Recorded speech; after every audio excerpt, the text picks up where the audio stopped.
नमस्कार, अभिवादन करते हैं आपका। यह साइंस सीरीज का वीडियो नंबर 12 है। इससे पहले जितने भी वीडियोज़ हमने साइंस में बना रखे हैं या फिर और भी अन्य सब्जेक्ट के वीडियोज़, उन्हें आप डिस्क्रिप्शन में या पिन कमेंट में जा कर के देख सकते हैं। चलते हैं प्रश्नों की तरफ। प्रश्न कह रहा है कि विद्युत उपकरणों में अर्थ का उपयोग होता है। तो सुरक्षा के लिए अर्थ का उपयोग किया जाता है। आप जब प्लग को देखते हैं तो इसमें जो सबसे ऊपर लगा होता है यह अर्थ होता है, जिससे सुरक्षा प्रदान की जाती है घरों में। जैसे यहाँ व्याख्या में बताया गया है कि अर्थ भू संपर्क तार का उपयोग विद्युत उपकरणों में सुरक्षा के लिए किया जाता है। भू संपर्क तार विद्युत धारा के लिए अल्प प्रतिरोध चालन पथ प्रस्तुत करता है, जिससे यह सुनिश्चित हो जाता है कि धातु निर्मित विद्युत उपकरणों में धारा का कोई क्षरण होने पर उस विद्युत उपकरण का विभव भूमि के विभव के बराबर रहे तथा उस विद्युत उपकरणों का उपयोग करने वाले व्यक्ति को तीव्र विद्युत आघात ना लगे। यहाँ कथन और कारण का प्रश्न है। त्वरित चालकों को बनाने में लोहे की छड़ों की अपेक्षा तांबे के छड़ को वरीयता दी जाती है, और कारण बताया जा रहा है कि लोहे की तुलना में तांबा विद्युत का अधिक सुचालक है और वायुमंडलीय परिस्थितियों में सरलता से ऑक्सीकृत नहीं होता है।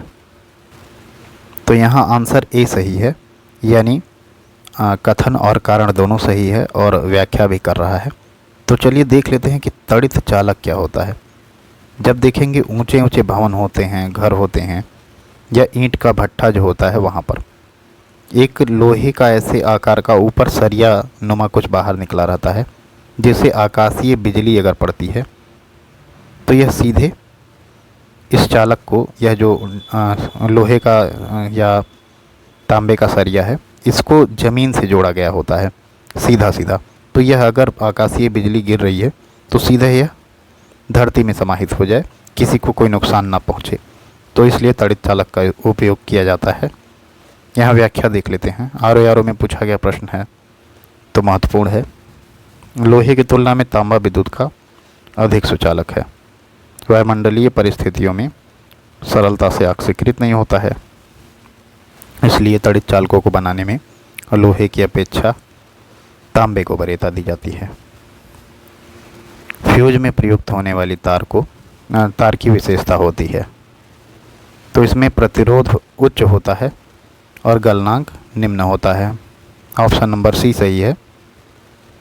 व्याख्या में बताया जा रहा है कि फ्यूज में प्रयुक्त होने वाले तार का गलनांक निम्न, प्रतिरोध उच्च होता है, ताकि विद्युत परिपथ में आवश्यकता से अधिक धारा बहने पर इसके उच्च प्रतिरोध के कारण उत्पन्न ऊष्मा से यह फ्यूज तार तुरंत गल जाए, जिससे परिपथ में लगे विद्युत उपकरण नष्ट होने से बच सकें। यह टीन और लेड मिश्र धातु का बना होता है। यह परिपथ में एक सुरक्षात्मक अवयव है जो एक नियत मात्रा से अधिक धारा बहने पर परिपथ तोड़ देता है। तो आपने देखा होगा घरों में भी एक फ्यूज लगाया जाता है जो पतली सी तार होती है। तो अगर लाइट अगर बहुत तेज़ से आ रहा है तो वह निकल जाता है, फिर पतली सी तार लगानी पड़ती है। तो उसी के बारे में यहाँ बात हो रही है। करा निम्न में से कौन विद्युत खपत को बढ़ते क्रम में प्रदर्शित कर रहा है? टेलीफोन, पंखा, विद्युत प्रेस और इलेक्ट्रॉनिक केतली। तो यहाँ सबसे कम विद्युत लेगा पंखा, फिर उसके बाद टेलीविज़न, फिर प्रेस, फिर इलेक्ट्रॉनिक केतली। तो यह क्रम जहाँ भी मिल जाएगा वही सही हो जाएगा। इसका ऑप्शन देख लेते हैं। वैसे सी नंबर सही था, पंखा, टेलीविज़न, विद्युत प्रेस और केतली। और इसी चीज़ को यहाँ व्याख्या में भी बताया गया है। कह रहा है निम्नलिखित में से विद्युत का सबसे अच्छा चालक कौन सा है? तो ऑप्शन नंबर सी, चांदी सबसे अच्छा चालक है। विद्युत की सबसे अच्छी चालक चांदी धातु है। सुचालक वह पदार्थ होता है उसमें से होने वाले विद्युत प्रवाह का प्रतिरोध कम करता हो। अब चांदी सर्वोत्तम सुचालक है। अब चालकता की दृष्टि से क्रम बताया गया है, चांदी, कापर, एल्युमिनियम और लोहा। प्रश्न कह रहा है कि एक युक्ति जो इलेक्ट्रिकल ऊर्जा को यांत्रिक ऊर्जा में बदलती है वह क्या है। तो वह मोटर है जो इलेक्ट्रिकल ऊर्जा को यांत्रिक ऊर्जा में बदलती है। 2007 में पूछा गया प्रश्न है। देखिए यहाँ जो व्याख्या दिया हुआ है, उपकरण और ऊर्जा का रूपांतरण, यह बहुत महत्वपूर्ण है। इससे प्रश्न मिलान वाले भी बन जाते हैं, कथन कारण वाले भी बन जाते हैं। विद्युत मोटर विद्युत ऊर्जा को यांत्रिक ऊर्जा में बदलेगा। डायनेमो यांत्रिक ऊर्जा को विद्युत ऊर्जा में बदलता है। आपने सुना होगा कि जल से जब विद्युत बनाया जाता है तो डायनेमो का उपयोग किया जाता है। उसमें एक बड़ा सा डैम होता है जहां पानी को रोक कर रखा जाता है और प्रेशर से पानी को छोड़ा जाता है, तो उससे डायनेमो घूमने लगता है और उससे विद्युत बनता है। मोमबत्ती रासायनिक ऊर्जा को प्रकाश ऊर्जा में बदलता है। माइक्रोफोन, यहाँ ध्वनि ऊर्जा को विद्युत ऊर्जा में बदला जाता है माइक्रोफोन के द्वारा। विद्युत सेल के द्वारा रासायनिक ऊर्जा को विद्युत ऊर्जा में बदला जाता है। सितार एक वाद्य यंत्र है। सितार यांत्रिक ऊर्जा को ध्वनि ऊर्जा में सितार द्वारा बदला जाता है। ट्यूबलाइट के द्वारा विद्युत ऊर्जा को प्रकाश ऊर्जा में। सोलर सेल प्रकाश ऊर्जा को विद्युत ऊर्जा में परिवर्तित करता है। Solar cell. विद्युत बल्ब विद्युत ऊर्जा को प्रकाश एवं ऊष्मा ऊर्जा में। और लाउड स्पीकर विद्युत ऊर्जा को ध्वनि ऊर्जा में परिवर्तित करता है। यहाँ कह रहा है कि 100 वाट के एक बल्ब को 4 घंटे तक स्विच ऑन रखा जाता है, तो प्रयुक्त विद्युत ऊर्जा की इकाई होगी। तो यहाँ यह आप एक सूत्र याद कर लीजिएगा, जो कि सूत्र है जितना भी वाट गुणे घंटा गुणे मंथ, ठीक है, जितना भी समय लगेगा बटे 1000। अगर मंथ नहीं दिया हुआ है तो यही दोनों दिया हुआ है खाली, तो यहाँ कर लीजिए 100 गुणे 4 बटे 1000। तो यहाँ पर आप देख लेंगे 0.4 आया है आंसर। तो यह सूत्र याद रखिएगा। अब ऐसे वाले जो प्रश्न हैं उन्हें सूत्र की सहायता से आप खुद ही कर लीजिएगा, इनको बताने की क्या ही ज़रूरत है। विद्युत बल्ब का तंतु बना होता है, टंगस्टन का बना होता है विद्युत बल्ब का तंतु। अब टंगस्टन ही क्यों यूज किया जाता है, इसके लिए यहाँ बताया गया है, क्योंकि टंगस्टन का प्रयोग विद्युत बल्ब का तंतु बनाने में किया जाता है। ऐसा क्यों होता है, क्योंकि इसका जो प्रतिरोध गलनांक व क्वथनांक दोनों उच्च होता है। यहाँ समझ लीजिए कि गलनांक और क्वथनांक होता क्या है।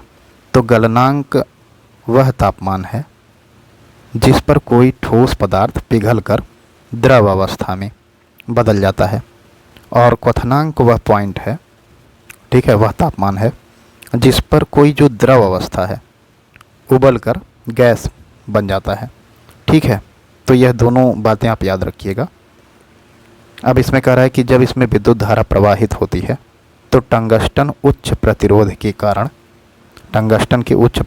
कारण गर्म होकर प्रकाश देने लगता है टंगस्टन, ठीक है। प्रतिरोध का मतलब तो आप समझ ही रहे होंगे, किसी चीज़ का विरोध करना प्रतिरोध कहलाता है। अब यहाँ फिर प्रश्न वही पूछ लिया, 100 वाट का बल्ब 8 घंटा प्रतिदिन जलता है, तो अप्रैल माह यानी 30 दिन का होता है, अप्रैल में विद्युत ऊर्जा व्यय होगी। तो आप सीधा सीधा कर लीजिए 100 गुणे 8 गुणे 30 बटे 1000। इसमें से 0 0 0 से कट गया, 8 त्रिक 24, बस 24 यूनिट बिजली खर्चा हो रहा है। ऑप्शन नंबर सी सही है। अब ऐसे वाले प्रश्न को हम नहीं डिस्कस करेंगे, उससे आगे बढ़ जाएंगे।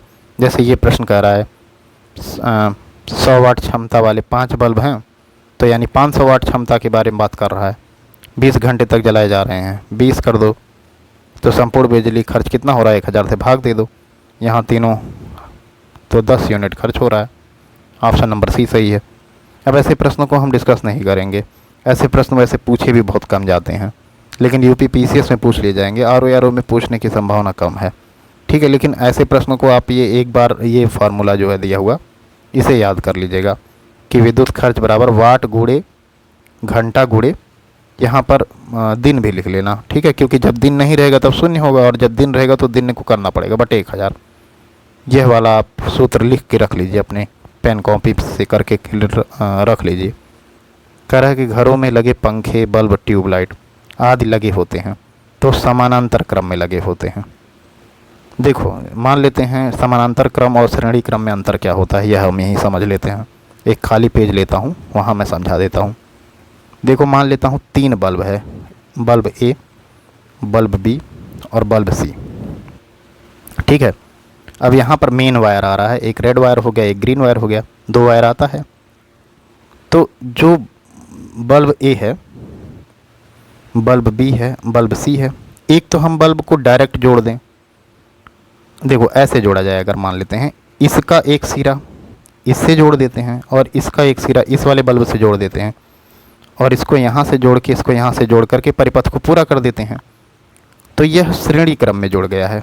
ठीक है, इसमें प्रॉब्लम क्या होता है कि जैसे ही आप किसी एक बल्ब को बंद कर देंगे, चाहे इसको निकाल देंगे, चाहे इसको, तो परिपथ टूट जाएगा, परिपथ ब्रेक हो जाएगा। तो यहाँ पर और दूसरी चीज़ ये जो बल्ब है धीमे जलेगा यहाँ श्रेणी क्रम में। और वही 3 बल्ब और ले लेते हैं हम समांतर क्रम को समझाने के लिए। तो 1, 2 और 3, इसमें भी 2-2 तार निकले रहते हैं, ऐसे होता है ना बल्ब। तो 2 तार आ रहा है मेन वाला, एक तो रेड वायर और एक ग्रीन वायर।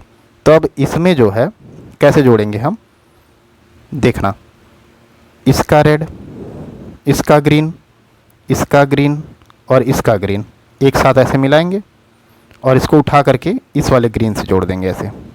ठीक है, अब इसका रेड, इसका रेड और इसका रेड एक साथ मिलाएंगे और इस वाले रेड से जोड़ देंगे। ठीक है, अब यह समानांतर श्रेणी में है। और समांतर श्रेणी में क्या होता है कि आप कोई भी बल्ब निकाल दीजिए, कोई भी, यानी तो परिपथ ब्रेक नहीं होगा उससे, तो ये जलता रहेगा और यहाँ बल्ब तेज़ी से जलेगा। तो प्रश्न यह भी पूछता है कि समांतर श्रेणी और समांतर और श्रेणी क्रम में कौन से माध्यम में बल्ब तेज़ी से जलेगा, तो समांतर वाले में तेज़ी से जलेगा। व्याख्या भी देख लेते हैं यहाँ पर, व्याख्या कहाँ गया ये प्रश्न। हाँ, यहाँ बोल रहा है समांतर क्रम में व्याख्या कर रहा है कि यदि प्रतिरोध को इस प्रकार जोड़ा जाए कि हर प्रतिरोध पर विभवांतर समान रहे, तो यह प्रतिरोध का समांतर क्रम संयोजन होता है। अर्थात प्रतिरोधों के समांतर क्रम संयोजन की पहचान प्रत्येक प्रतिरोध पर विभवांतर का समान होना है। विद्युत परिपथ में न्यूनतम प्रतिरोध प्राप्त करने के लिए इस संयोजन का प्रयोग होता है।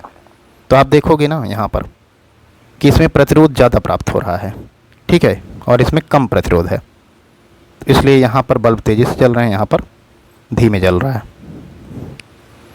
अब यहाँ कुछ और व्याख्या है मैथमेटिकल, थोड़ी सी क्लिष्ट चीज़ें लिखी गई हैं, ज़रूरत नहीं है, बस जो मैंने समझाया है उतना समझ लीजिए, आप आसानी से प्रश्न सॉल्व कर लेंगे आप। कह रहा है कि आपस में जुड़ी 2 आवेशित वस्तुओं के बीच विद्युत धारा नहीं प्रवाहित होती यदि वे हों, ऑप्शन नंबर डी, समान विभव पर। अब समान विभव पर यह क्या लिखा है, पहले यहाँ व्याख्या देख लेते हैं, अगर नहीं समझ में आएगा तो हम अच्छे से समझा देंगे। कह रहा है ओम के नियम के अनुसार यदि ताप स्थिर रहे तो किसी चालक का विभव उसमें प्रवाहित धारा के समानुपाती होता है। इसके अनुसार यदि आपस में जुड़ी 2 आवेशित वस्तुओं का विभव समान है तो उसमें धारा भी समान होगी और उसके बीच धारा प्रवाहित नहीं होगी। देखिए जो विभव है इसे अंग्रेजी में कहते हैं वोल्टेज। ठीक है, मान लेते हैं 2 बिंदु है, बिंदु ए और बिंदु बी। ठीक है, इसे समझाने के लिए बता रहा हूँ, बस आप समझ लीजिए जिससे प्रश्न आप सॉल्व कर लें, बस इतना ही मेरा मकसद है। तो 2 बिंदु है, अगर इसमें वोल्टेज समान है दोनों में, ठीक है, तो इसमें धारा नहीं प्रवाहित होगी बिल्कुल भी। अब इसका कारण क्या है, कारण है कि धारा जो होती है वो उच्च वोल्टेज से यानी हाई वोल्टेज से लो वोल्टेज की तरफ जाती है हमेशा। अगर इसमें वोल्टेज ही बराबर हो गया तो अब इसमें उच्च क्या और लो क्या, यानी हाई क्या और लो क्या, तो यहाँ पर इसीलिए धारा प्रवाहित नहीं होगी। ठीक है, बस इतना जान लीजिए कि प्रश्न आप सॉल्व कर लें, पीएचडी करने की ज़रूरत है नहीं। नेक्स्ट प्रश्न कह रहा है कि एक आदर्श सेल की आंतरिक प्रतिरोध का मान है, एकदम अच्छे से याद कर लीजिएगा, आदर्श सेल के आंतरिक प्रतिरोध का मान 0 होता है। ठीक है, कई बार पूछा गया प्रश्न है यह, और यहाँ पर तो एक ही बार लिखा गया, अभी आपको आगे दिख जाएगा ये प्रश्न, ठीक है। और एज इट इज़ याद कर लीजिए, इसका जो व्याख्या है इसको देखने की ज़रूरत नहीं है। वैसे एक मैथमेटिकल कॉन्सेप्ट के थ्रू इसमें बताया गया है कि सेल के विद्युत अपघट्य द्वारा विद्युत धारा के मार्ग में उत्पन्न प्रतिरोध को सेल का आंतरिक प्रतिरोध कहते हैं, जिसे आर से डिनोट करते हैं। यदि कैपिटल ई कैपिटल वी एवं आई क्रम से विद्युत वाहक बल, विभवांतर और धारा को प्रदर्शित करते हैं, तो सेल का आंतरिक प्रतिरोध क्या होगा? आर को आंतरिक प्रतिरोध कर रहे हैं, तो विद्युत वाहक बल माइनस विभवांतर बटे धारा। नेक्स्ट कह रहा है कि किसी अतिचालक द्वारा प्राप्य अधिकतम ताप होगा। अतिचालक द्वारा प्राप्य अधिकतम ताप ऑप्शन नंबर बी 133 केल्विन होगा, ठीक है। सेम यही बताया गया है यहाँ पर, 133 केल्विन वायुमंडलीय दाब पर होता है। अधिकतम ताप वाला अतिचालक एक सेरामिक पदार्थ है जिसमें मरकरी, बेरियम, कैल्शियम, तांबा, ऑक्सीजन आदि पदार्थ शामिल होते हैं। नेक्स्ट प्रश्न कह रहा है किसी खोखले आवेशित चालक गोले के अंदर किसी बिंदु पर विद्युत तीव्रता शून्य होती है। ऑप्शन नंबर बी सही है। व्याख्या में कह रहा है जब किसी खोखले चालक गोले को आवेशित किया जाता है तो संपूर्ण आवेश उसके बाहरी पृष्ठ पर ही वितरित हो जाता है, भीतरी पृष्ठ पर कोई आवेश नहीं रहता। अब एग्जाम्पल के लिए एक चीज़ समझिए कि अगर बिजली गिरने की संभावना है और आप एक कार में बैठे हुए हैं, ठीक है, अगर आप एक कार में बैठे हुए हैं तो आप कार से बाहर मत निकलिए। ये मत सोचिए कि कार तो लोहे का बना है, इस पे बिजली गिरेगी और हम अंदर बैठे हैं तो हमें भी झटका लगेगा। ऐसा नहीं होगा, क्योंकि विद्युत आवेश कार की बाहरी सतह पर रहेगा, ठीक है। नेक्स्ट प्रश्न कह रहा है कि निम्न में से सत्य कथन है। ऑप्शन ए अमीटर और कुछ नहीं बल्कि एक उच्च प्रतिरोध वाला धारा मापी है।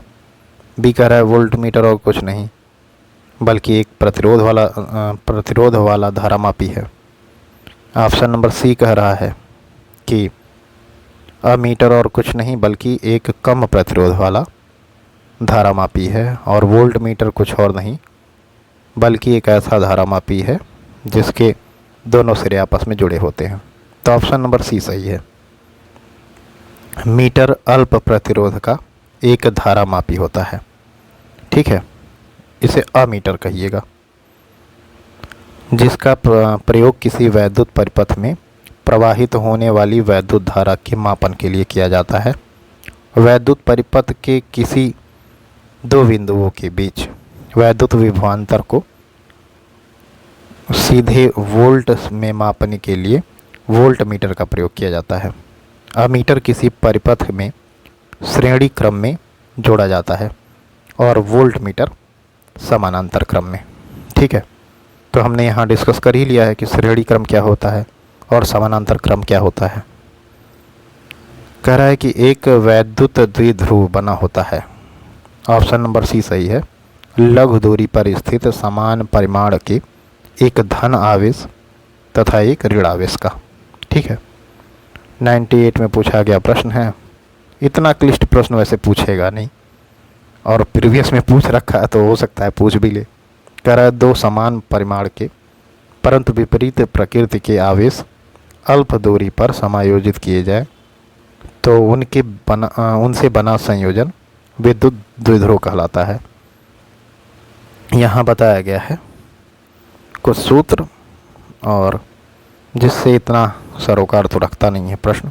नेक्स्ट कह रहा है कि किसी ट्रांसफार्मर का लौह क्रोड परतदार रखा जाता है। क्यों ऐसा होता है? क्योंकि क्रोड में शक्ति ह्रास कम हो जाता है। ऑप्शन नंबर सी सही है। यहाँ बताया गया कि ट्रांसफार्मर का लौह क्रोड परतदार रखा जाता है, जिसके पीछे मुख्य उद्देश्य इसके कोड में शक्ति ह्रास को कम करना होता है। कोड में भंवर धाराएं बनने के कारण ये बहुत गर्म हो जाता है, जिसके कारण विद्युत ऊर्जा का ऊष्मा के रूप में ह्रास होता है। ऊर्जा का ह्रास को कम करने के लिए क्रोड या फ्रेम के नरम लोहे की परतों के रूप में वार्निश द्वारा जोड़कर बनाते हैं। फिर कह रहा है ट्रांसफार्मर का क्रोड बना होता है नरम लोहे से, अभी बताया गया ऊपर। यहाँ कह रहा है कि ट्रांसफार्मर एक ऐसी युक्ति है जिसके द्वारा अल्टरनेट करंट वोल्टता को एक मान से दूसरे अधिक या कम मान में परिवर्तित किया जाता है। ट्रांसफार्मर में दो कुंडलियाँ होती हैं जो एक कोमल लौह क्रोड यानी नरम लोहे पर लिपटी होती हैं, अर्थात ट्रांसफार्मर का क्रोड नरम लोहे का बनाया जाता है। यह विद्युत चुंबकीय प्रेरण के सिद्धांत पर कार्य करता है।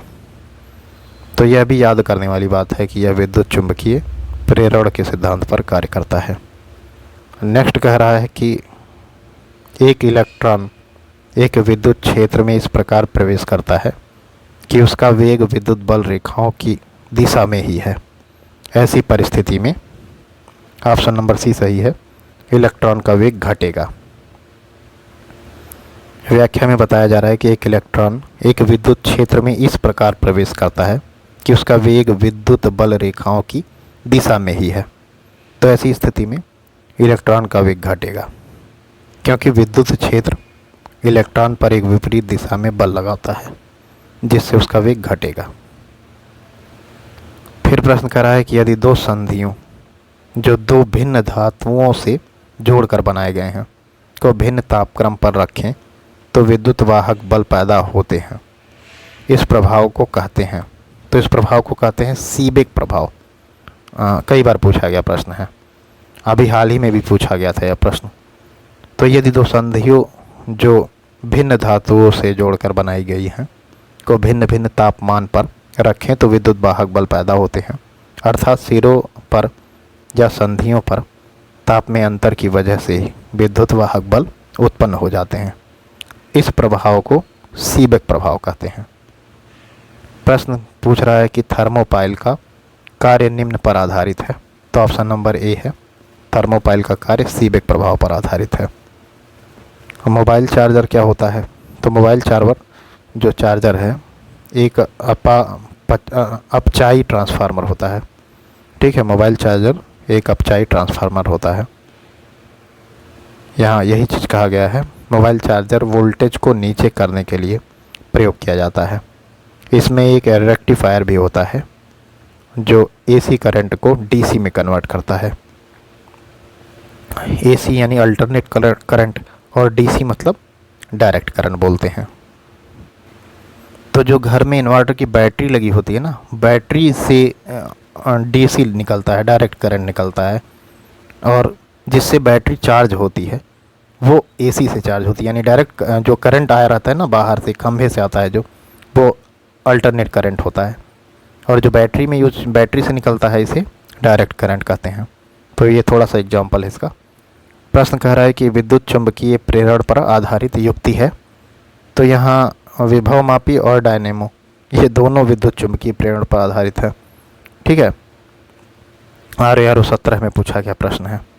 बताया जा रहा है कि किसी चालक को किसी परिवर्ती चुंबकीय क्षेत्र में रखने पर उस चालक के सिरों को बीच विद्युत वाहक बल उत्पन्न होने को विद्युत चुंबकीय प्रेरण कहा जाता है।